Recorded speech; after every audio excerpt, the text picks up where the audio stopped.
always goes 1-1 Yeah, and if the wins on one Saturday. day. Yeah. But yeah, if he loses on Saturday, he has never lost on Sunday. It's pretty ridiculous, but we'll see if it remains true throughout today and the rest of the year.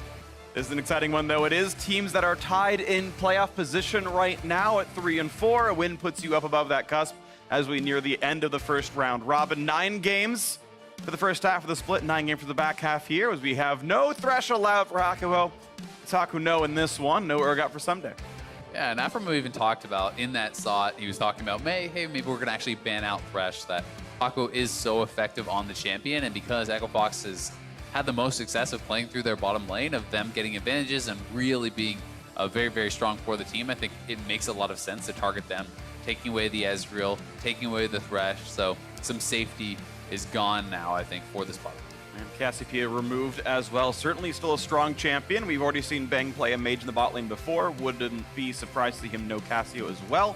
Pretty strong flex overall. Sion is available if people want to first pick a tank. It is certainly a strong one to blind, but it's going to be a Jace, which could be flexed even to the jungle. We have seen that. You wouldn't normally say it, but I mean, we've seen it bot lane, we've seen it top, mid, and jungle, so you do have to at least give that credit to it. It is a 4-way flex. Yeah, it's Apollo himself who's played that bot lane Jace already. We've seen it from Solo as well. So 100 Thieves' first Jace game of the year, but certainly a lot of strong players for this one.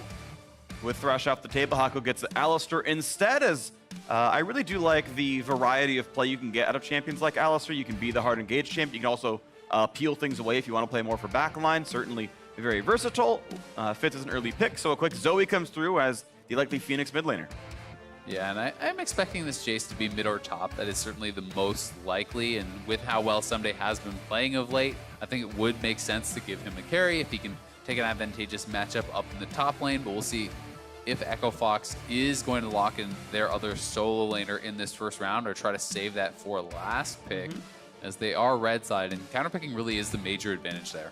And speaking of that, keep in mind that yesterday 100 Thieves first picked for Someday, and it was pretty obvious by the beginning of the draft, and it was Viper who was able to counterpick him with Riven and actually took over the matchup and helped take over the game. So Someday, I think, needs to be able to either keep that Jace flexible or be really sure that Solo does not find a counter. We're going to have 2 Ashe games in a row here for Bang. Probably not as likely to be killed by Riven in this one, but again, it's the same Tahm Kench Ashe bot lane. You've got global movement, you've got engage tools.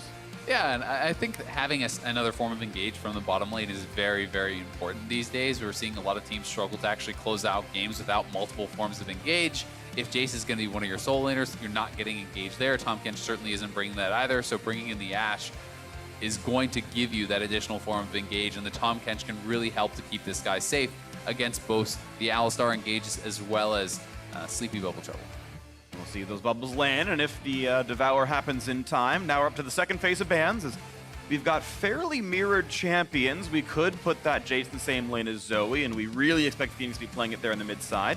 And since they do consider Someday playing top lane Jace pretty likely, an Aurelion Soul ban comes out, and they might aim another one at Huhi as well, or they start pinching the jungle pool, as we're really only down 1 jungler, just the Nocturne ban. Everything else is available. Yeah, Nocturne the only one that seems to be getting a lot of bans in the first round these days. People still just feeling like the ultimate is so incredibly powerful, shutting down not only teleports, but really making those team fights very chaotic for your opponents. Definitely Slam ban does kind of lend itself to playing Jace top as well. A little bit more here, but just in general, it's a strong ban for Solo, who is a guy who does have a tendency to play tanks. Sure, and keep in mind that I think it would even fit the comp that Fox is going towards a little bit here. Sivir is typically a team fighter. You want probably 2 tanks. I think rounds out a team fight comp really well, and you have that beef wall. Sivir's going to output insane DPS, more than Ashe over most team fights. We finally do see 1 jungle ban come through on the Echo Fox side, Sejuani off the table, so 100 Thieves. You know that Echo Fox have first dibs here in the second phase of picks. What is the last ban you get rid of before this champs come back through? Yeah, we'll have to see if they're worried at all about any of Rush's champions. He has not been performing as well this year, so may not get targeted. But if you want to shut something down, the Lee Sin is certainly an option, and that is going to be the final ban.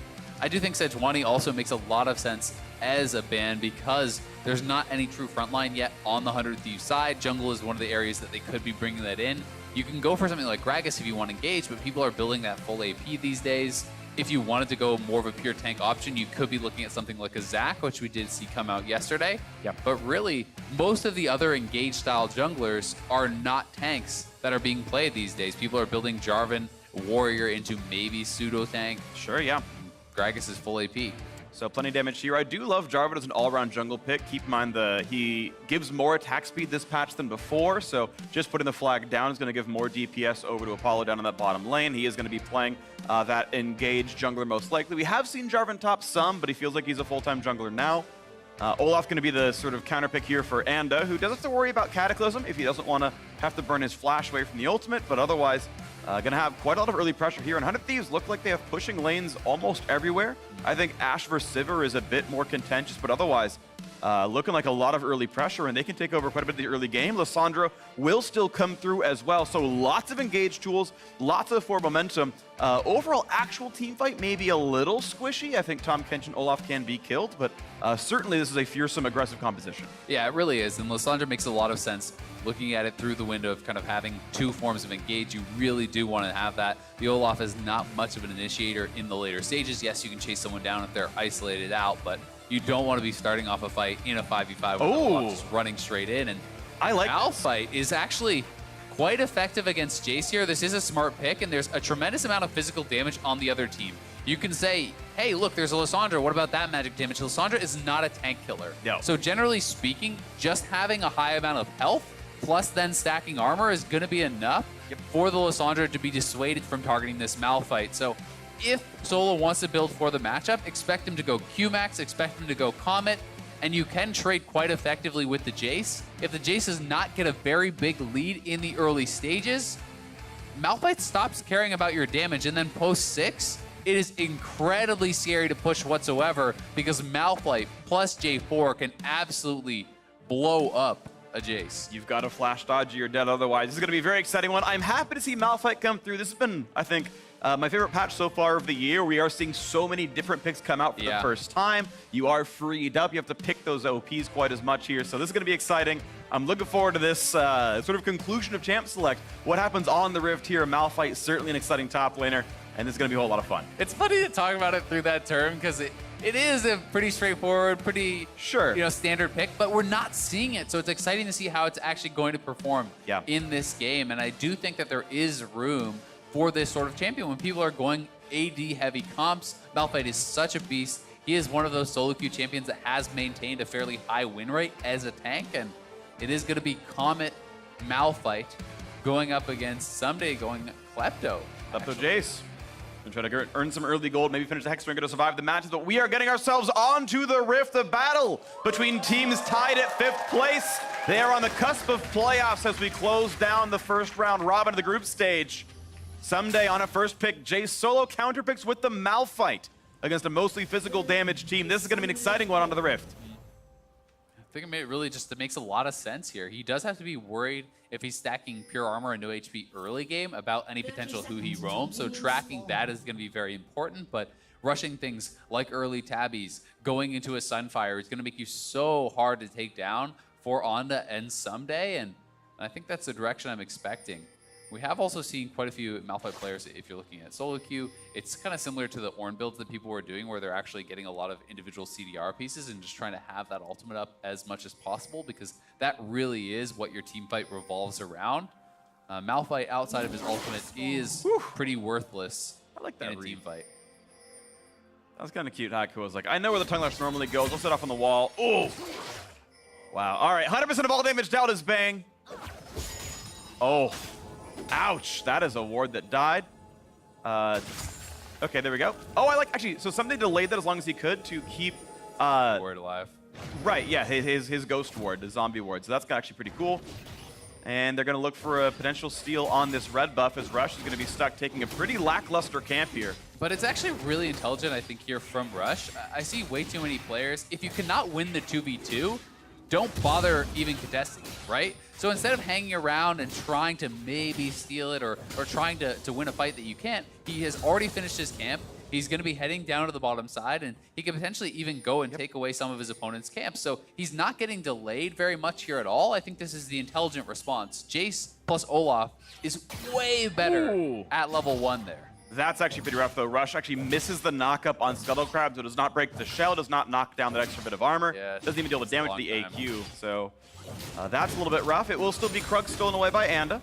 Keep in mind, this is no blue buff, and he went for the Hunter's Machete, so there's no mana regen on this Olaf at all. It's going to make the second half of his clear pretty rough, as he's got full health, so even his attack speed's not that high.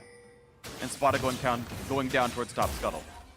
And I think Rush could have actually gone down and maybe taken away one of his opponent's camps, because this is still going to leave Onda +2 camps, assuming Rush doesn't later get to go counter jungle anything away. And Oh man, Solo someday. taking a ton of early damage there. You do have to be so careful in those early levels. The first recall, it's fairly important to be able to get a decent buy there.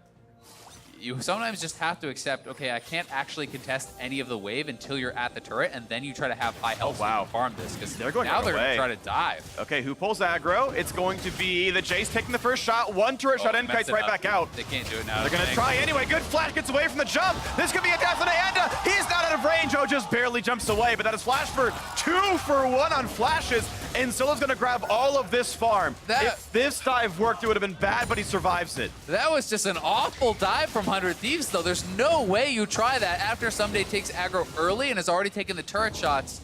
You're not going to be able to actually finish him off. Solo handles it very well, but certainly a really botched play there from 100 Thieves. They are down 2 flashes. They don't even kill the guy, and it's even on farm on the base. So Solo's got to be just smiling about that one. And Anda is down a camp right now because the time he spent up there, it's a flashless Olaf, which is killable. Watch this fight again. So here it is. Someday actually pulling aggro. He just autos him. He doesn't even use any of his spells there, then has to back out. He's very low on HP. That is the critical move from Solo, actually flashing the 2 to the skies there, the jump in from Jace, and then the Corrupting Potion making it so Someday was going to take aggro back. He has to flash out as well. Very poorly executed dives from the 100 Thieves. Well, that's a pretty rough thing right here, but it's still a gold lead for the squad, as we can see. Bit of extra farm coming through from Klepto and a couple other spots on the map, but this is going to be, yeah, that's actually, it's going to have such a huge knock-on effect that suddenly Solo can feel very, very safe. He's able to take that first recall. There's his Doran's ring to add to the poke. Yeah, I mean, it's really a big deal when you actually die to a dive like that with the wave stacked at your turret. The implications are huge, because not only are you missing out on the gold, you're coming back, you can be down upwards of a level at times, depending on how quickly you're going to be able to get back. So that is incredibly scary. Yep. And now Solo is sitting at level 5. He actually has the XP advantage, although it's going to be slight, as Someday will pick some of this up. And as I said, when Malphite hits 6, Rush should come top, and that is a super easy kill. Yep. So just that one play alone has really limited the amount of time Somebody's going to have to bully this. Yeah, it is a hard guarantee. Someday will be flashless when Solo is 6. And he's not going to be 6 off this wave, I don't think. He's going to take some time. Right now, it's Rush just making sure that he's safe in case there's a repeat gank for Anda. With how far up Solo is, certainly a 2v1 would have been a kill, so smart pathing, even though it's not going to show much on the scoreline. Olaf, instead of taking his farm, he kind of, I think he's, to a certain extent, expects Rush might be there and doesn't want to waste the effort. Instead, it'll be a very, very early Ocean Drake, and this is very quick into the game. With the pushing bottom lane, it's going to be quite a lot of landing phase resources here. They are pinging towards it, so Rush is actually heading down to the Dragon. We'll see if he can push onto off. Yeah, he's going to find this. So he's flashless. Yeah, where's the the bot duo lane lane? comes. It's going to be a 50-50. They've got Phoenix here first, and he's got no way out. He's certainly going to die. This has to be first blood. Oh, he's going to get grabbed by Aphromu, but he's stunned. He can't get away, flashing away. Oh my gosh, he actually pulls the teammate out, but the Ocean Drake goes to Echo Fox. Still advantage on the red side. Phoenix flashing in for the root, the self-ult as well, but does he buy enough time? A knockup will still mean first blood goes to Echo Fox. Really nicely done by Echo Fox there. It doesn't even get low enough that it has to be a 50-50.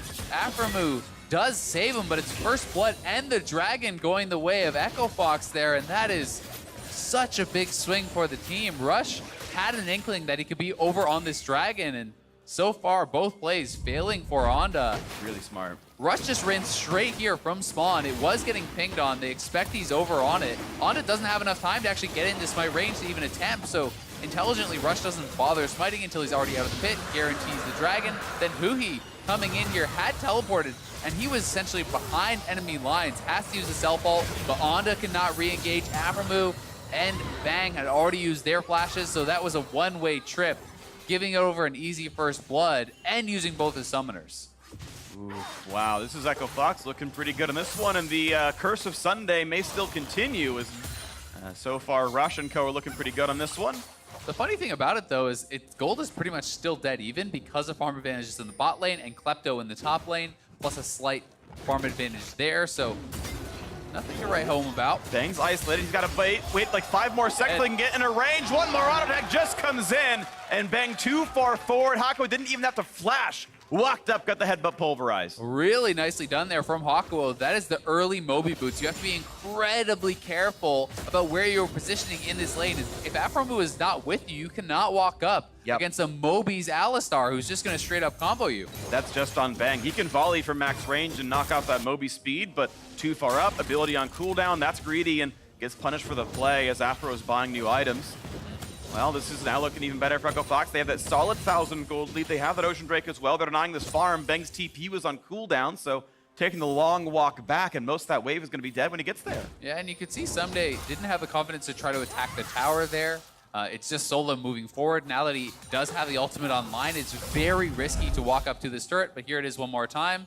Yeah, Bang, maybe the volley was on cooldown, I'm not really sure, but either way, not able to get out of that one. Moby's Alistar walks straight up. Easy kill there for the bottom lane after the summoners had been forced in that dragon scuffle.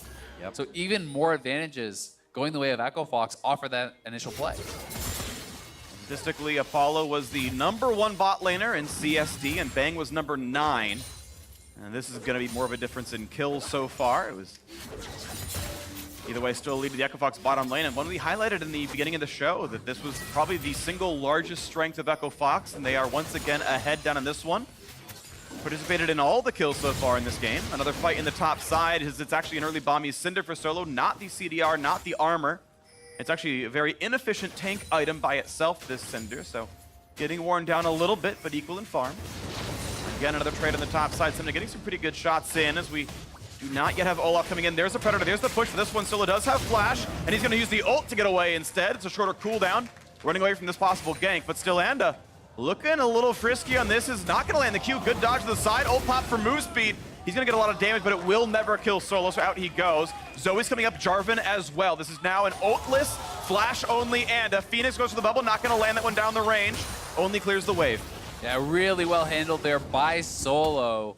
Just having to use the ultimate to get out. He does get pushed off a bit of farm, so going to lose a little bit of experience, a little bit of gold there, but will survive the play, and it's going to be Anda who's going to have to be on the back foot now without his ultimate available. So Echo Fox are making a move over to this blue buff, but this may be a bridge too far, as Malphite without ultimate, again, is not going to be strong in these engages. So Echo Fox, I think, wisely considering backing off. Maybe just going to try to force Anda to actually take this. Yeah, it's Smite versus Smite, EQing away because he could have gone for a combo. Phoenix coming around the wall, bubble! Oh, 6 HP. Almost got it, will land the Q, but he's tanky enough to survive this one out, and Phoenix doesn't have another bubble. Even just this little bit of pressure, though. They have mid lane pushed in, so this is Farm that Hui is losing to get this. They're going to take away jungle camp as well, so...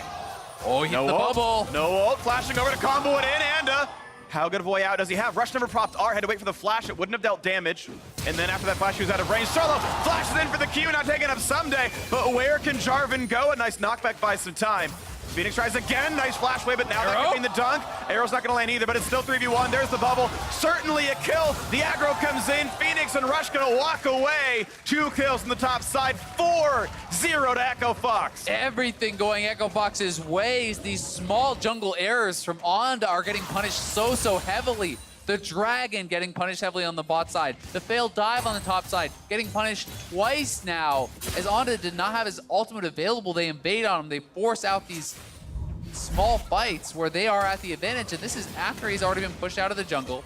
They land the sleep. He does not have the ultimate up, so Rush flashes in. They corral him under the turret here, and Solo gets an easy kill with the flash Q here, knocking down Anda, and then it's Someday. No mana available. Solo just had to survive, and they're able to push in the minion wave, corral him, and knock him down, and that was, whoa, good flash by Phoenix. Not sure if it was going to clip him or not, but either way, it is multiple kills for them. Farm denied in the mid lane from that earlier pushed wave.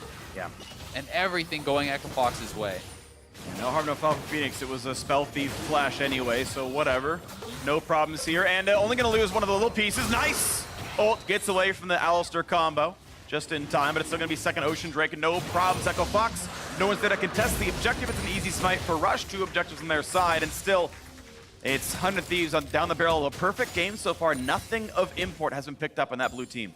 I've got to say, it's one of the worst feelings playing an early game carry into a tank who has multiple Ocean Dragons. Yeah. Because it takes away almost any of your ability to actually bully this Malphite.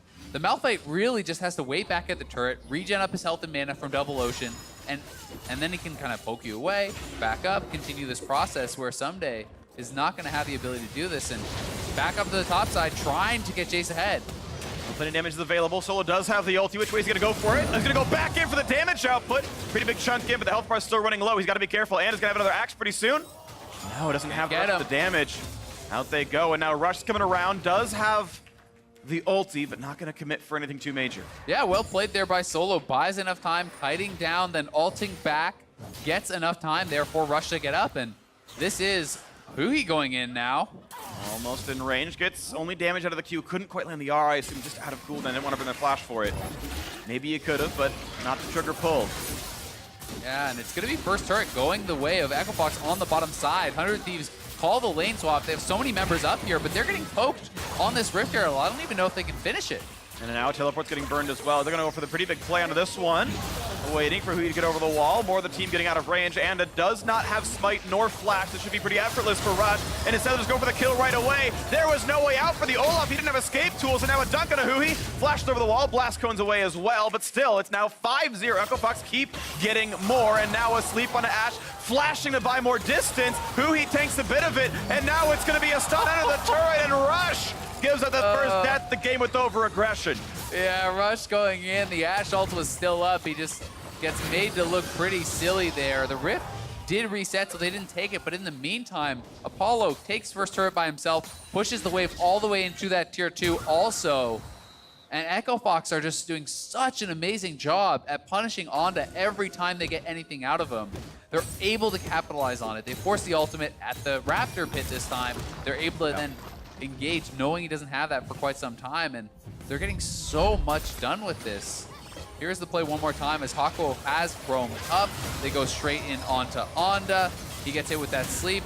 The ultimate, I think, just coming up at the very end there. Then Huhi locked in, and Rush probably should have just gone back to the pit, but I think they kind of got baited a little bit by the bubble hitting here as Phoenix felt like they could follow up and close out that kill. And you had the ultimate available, so... Oh, no, it was actually down and take it back. And you get the knockup. Yeah, maybe they get a kill on this, so...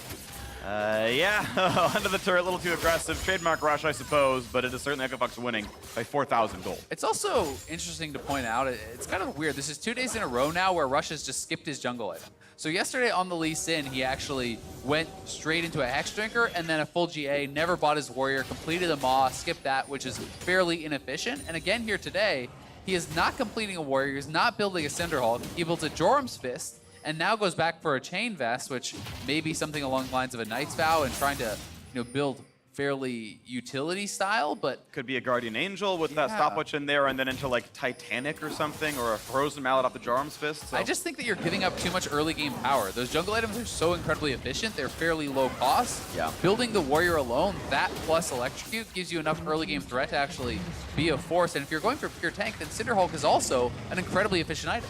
That's true, but he's making his own builds, and, we'll see how it goes. I agree it's very odd, and I'm not sure I like it either. But he's making his choice. He's choosing to go for a more, I guess, moderate tanky build. They have attack damage, but also resists. We'll see how it goes, and either way, Rush's team is so far ahead that it might not even matter, even if it is inefficient. It's Infinity Edge already done, so Sivir this time around is going for the higher damage build, less CDR. Going towards the heal upgrade second. I still really like Essence Weaver and IE as 1-2, but not the builds we're seeing right now in Pro. Yeah, Apollo is just massively ahead. He is up about 2K over Bang right now, which is just an absurd lead. They did get those kills in lane, but they also were able to get solo turret gold, and all that time that Bang was up top, he wasn't farming. Apollo was farming, he was pushing, and they are just insanely ahead at this point. This could be the second turret as well. Demolisher ready to go on this after the charge as well, and look at the extra damage output here. It can tank. They're going to knock down both turrets in the mid lane here. 4-0 in turrets. Gold lead now 5,500. The only thing they've given up is that one death on a Rush. Yeah, sorry, Herald. Or Shelly, based on your inclination, that's not going to get any damage. Finally, an objective on the map is who he split pushes top lane.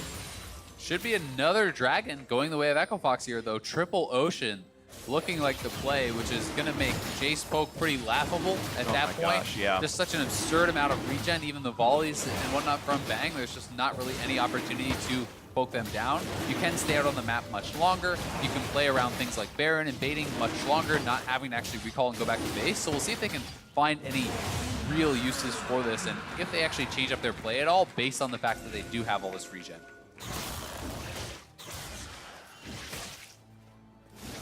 It's pretty much no fun zone, I feel like, for Someday now at this point, as Solo has Bramble Vest, Sunfire, Tabbies. He's not building the MR, which I think is the right choice.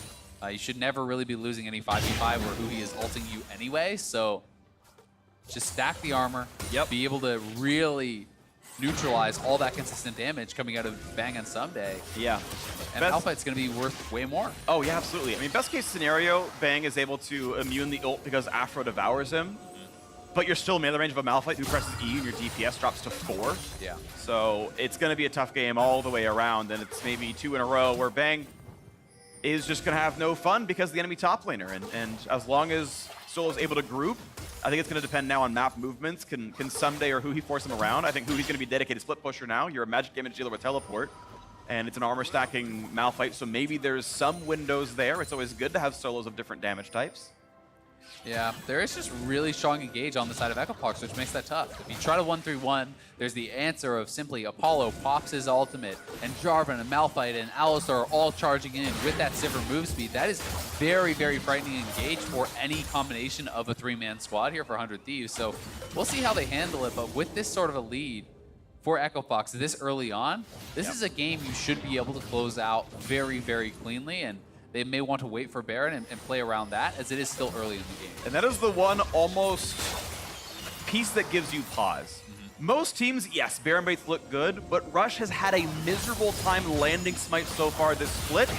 Maybe this will be the one where he lands it and it's fine, but it's actually been really, really, really poor from Echo Fox. Their Baron control needs to be on point. They need to get them out of the pit entirely. This time around, a big chunk of damage towards the Sivir. They'll actually knock down Apollo at the very start of it all. Before the Baron even spawns, a single comeback kill with the bounty on top. That was needed for 100 Thieves. Yeah, really good ultimate there from Bang. Does find Apollo, who's not able to flash or spell shield it. No one was there to block the arrow, and they knock him down, buying themselves some time. But you know, back to your Baron point, I feel like you don't have to 50-50. You have such strong engage, such strong turn, and you have Triple Ocean, so you can continually start up the Baron, bait the other team in, then look to fight and try to guarantee it. And we'll watch this one more time as Bang, this is just a really well-positioned arrow. He's doing it through the trees there, so Apollo is going to have no opportunity to see that ult until it's essentially on top of his character, not able to react in time.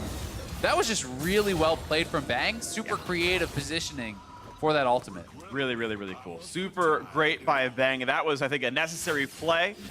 A kill on the board for Olaf, one in there for Lysandra as well. Still a long way to go forward. As you're mentioning, Azale, yeah, the Baron baits should be easy with Triple Ocean. You can sit there and tank it forever. Just, it's down to execution. You've got to make sure you do it correctly.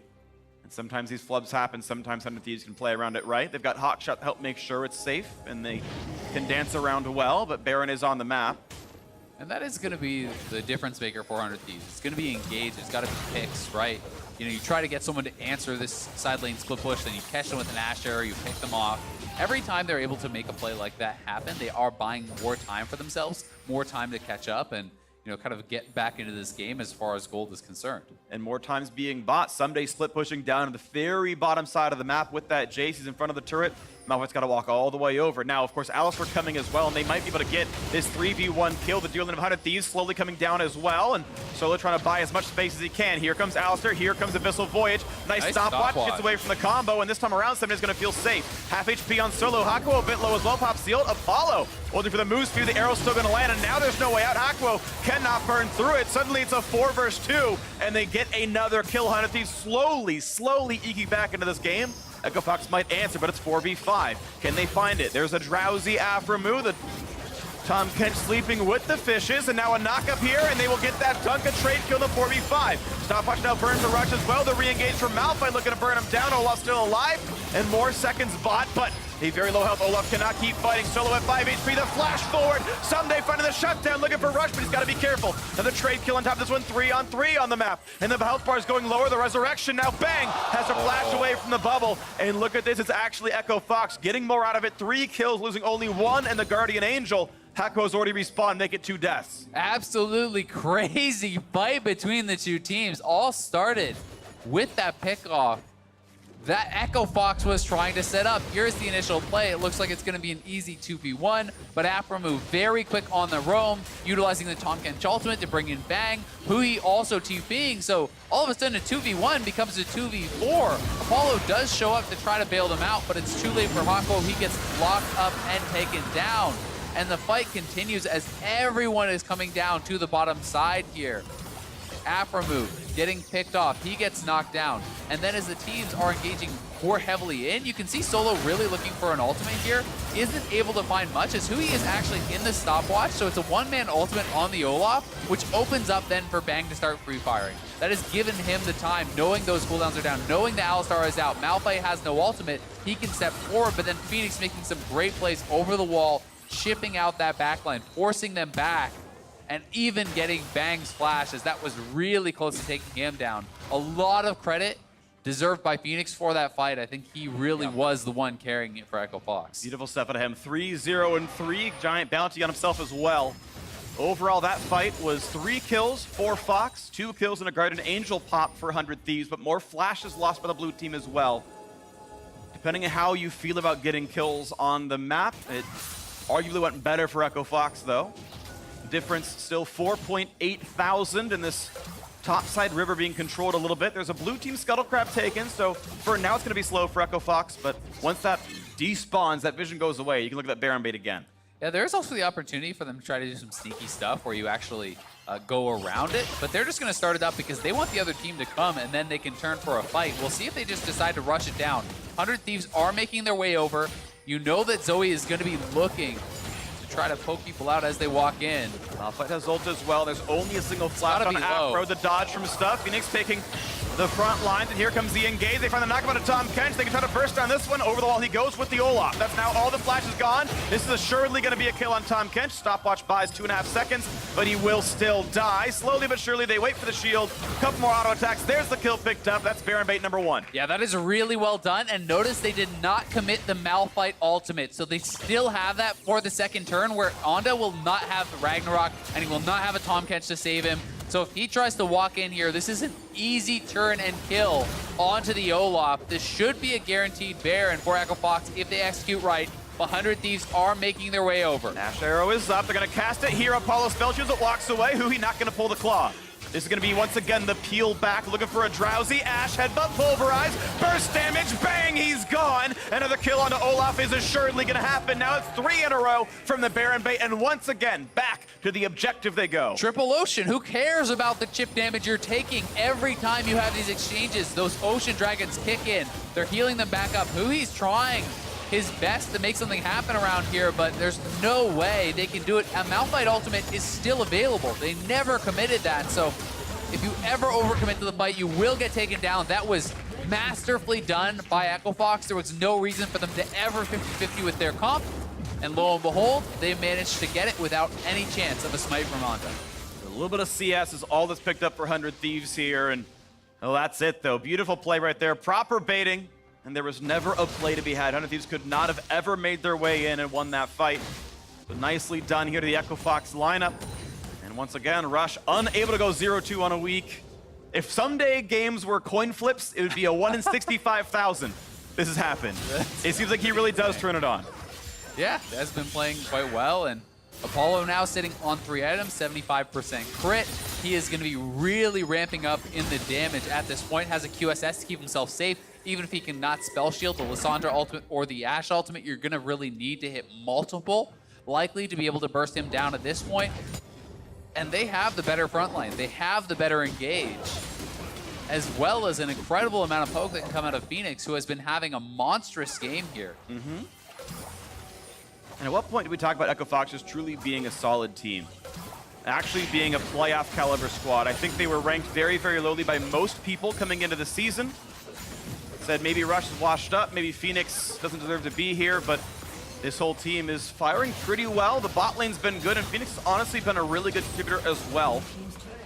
Yeah, I mean, they took 3 of the most solid contributors from Clutch last year, and they paired them up with Phoenix and Rush, and I think that, you know, Phoenix has been playing very, very well for the team. Rush has had his ups and downs, but this is certainly a team that is in playoff contention. This is a team that is dominating 100 Thieves, who by most was put in the top 3 as far as power rankings. And instead, it's just simply Echo Fox who are having their way with this one, and on the route to a 4-4 record, which is securely in playoff position right now. Looking at the rest of this one as they keep chipping down this mid-outer. Hako a bit on his lonesome on the bottom side. They have to respect what a potential engage might be, but looks like it's 100 Thieves not willing to fight, especially with that turret being down. So 2 inhibs will drop, and there's still a minute and change left on this Baron buff. Nice poke there on the Anda down below 2k health. And they're just going to continue the push. They're just non-stop regenning up, completely ignoring all this poke with their triple ocean. And first Nexus turret getting low. They've got to pull the trigger. They find a stun in the front lane. He's got Guardian Angel. A nice knock up on the bottom side from Hakuho. And they're still trying to burn down Rush, but GA means he's pretty safe.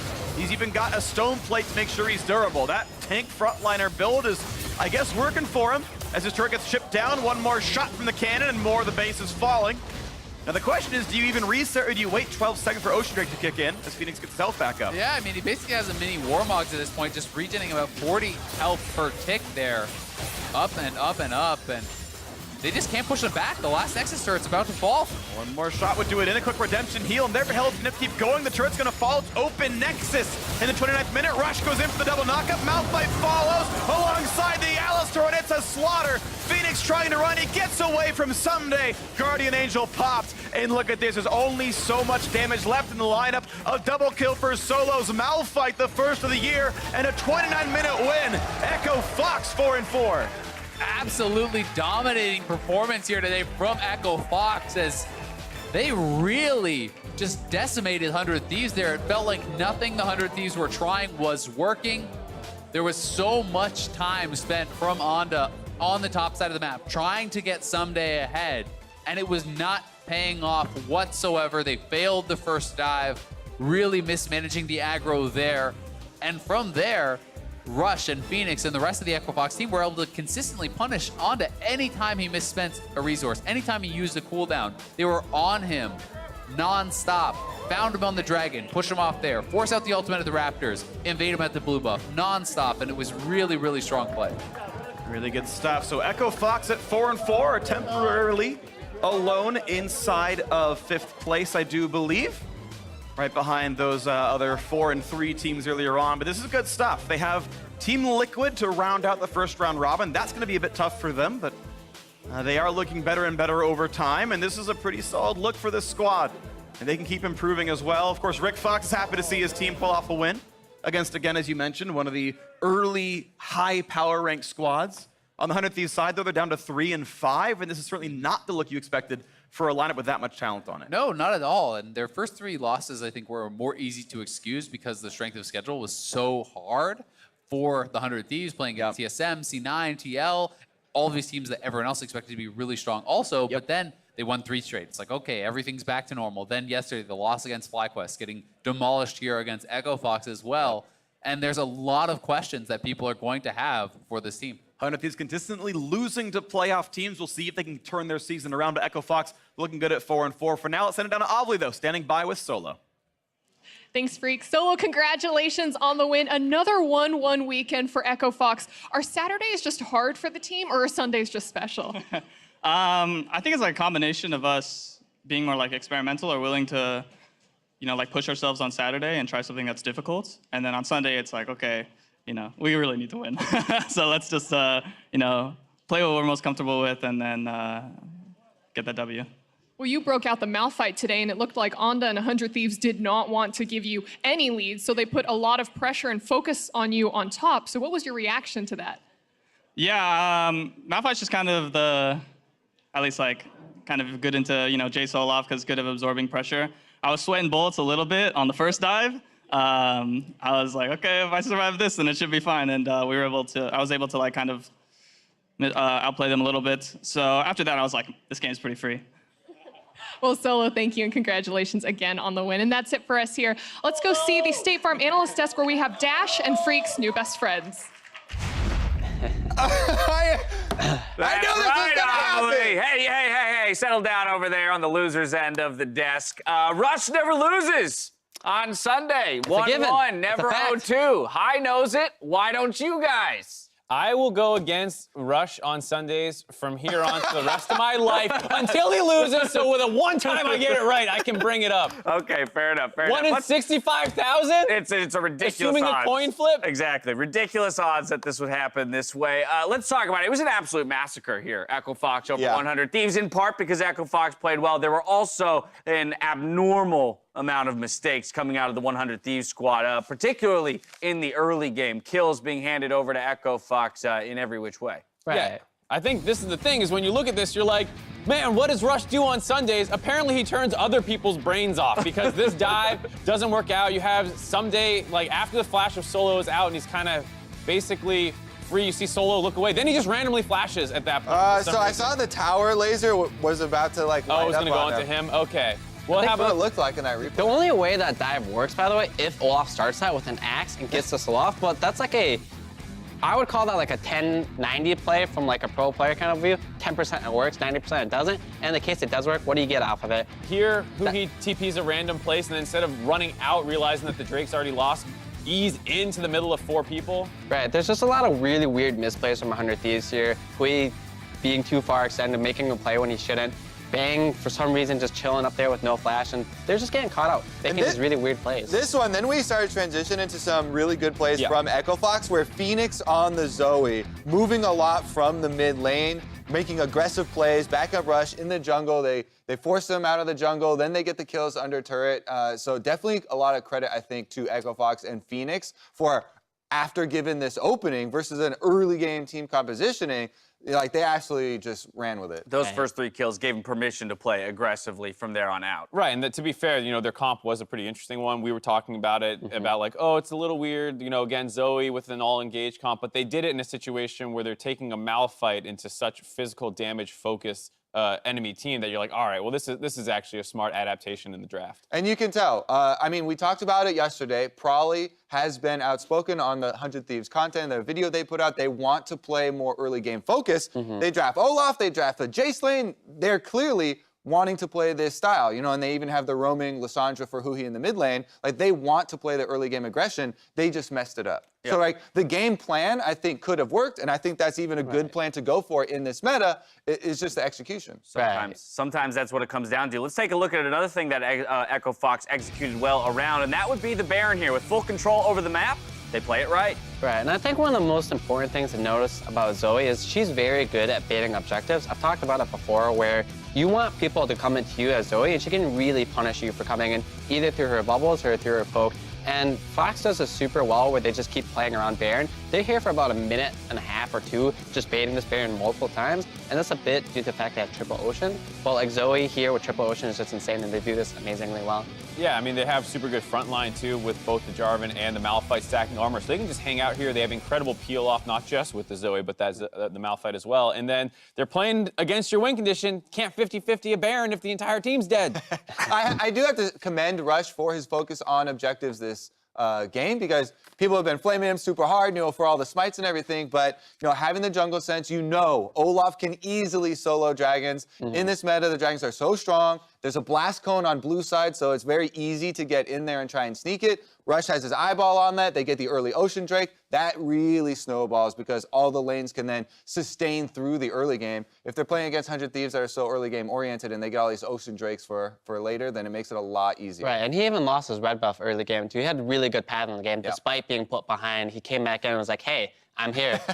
4 Dragons and a Baron, but the player I want to talk about or finish talking on is Phoenix. This guy on Zoe has actually impressed a number of times, specifically on that champion, but in a sense, alongside that duo in the bot lane that you've called out in the past, Mark. I feel like at times Phoenix has been the member to step up and carry them to victories. It's funny because when Zoe was initially getting played in the LCS, he was the only guy getting her because people thought his Zoe was terrible, but then he would have like 8-0-6 games, and then once again, gets Zoe here, has a monster game, and Apollo and Hakuho stepped up as well, getting the solo kill on Bang when he was out of position. So it feels like, for the most part, bot lane's solid, and they're just looking for that extra guy to pick it up around them. Yeah, so Kobe, Mark, how you guys feeling about your day with Freak? Terrible. Yeah?